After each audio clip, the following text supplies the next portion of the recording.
So for all the brides out there, how do they go about picking a wine and a champagne for their celebration?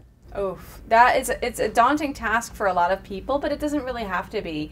It really depends upon the season in which you're getting married. Obviously, in the winter, you might want to go with something a little more full-bodied and a little bit richer. In the summer, you might want to go something a little lighter and more refreshing, and pair it with the cuisine that you're serving at your wedding. But for champagne and sparkling wine, it really depends upon your budget. If you are on a really tight budget and you're looking at a $10 bottle or less even for a sparkling wine, there's no reason you need to go anything above that. Prosecco is a wonderful, wonderful alternative. And for a champagne toast, you're going to get 10 toasts out of a bottle of champagne. So an average case of wine has 60 glasses. You're looking closer to 80 to 100 glasses for sparkling wine, which is great for you if you're on your budget for your wedding.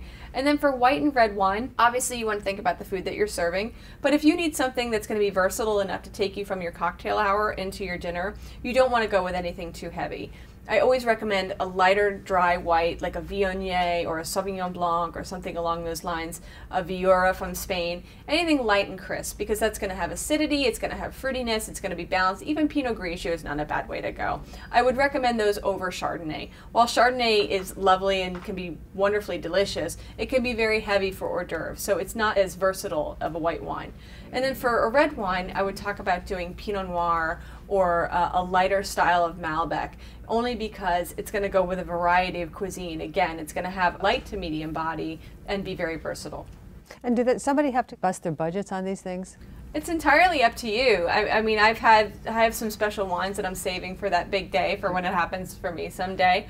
Really, you have to think about your audience. Are they going to care that you're serving, $7 a bottle of Viura from Spain, or would some of them find that that's really cool and geeky and fun, or are they just want a sweet, syrupy, oaky glass of Chardonnay? Is that what they're looking for? So really think about who you're catering to, who your audience is, and then if you're on a really tight budget, keep it in that budget-friendly price point, and then stick a couple bottles behind the counter for your waiters to serve to you at your head table.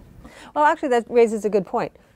During cocktail hour, where people really are paying attention to what's being poured, do I use the good stuff, I'll call it, during cocktail hour, and then when it's being served during dinner, switch to a more budget-conscious wine? Depends on your audience, but I really tend to stick with a lighter white and red that will take me from cocktail hour into dinner. So just one, make it easier. Make it easy, keep it simple, because people tend to drink cocktails, they have beer, depending upon how hot it is outside, so you may end up with a lot of waste. And so if you don't have a wine shop that has a liberal return policy, or if you're doing it at a country club and they're charging you a certain rate per head, that can really blow your budget. So you want to make sure that you have something that's versatile to take you into both if you can.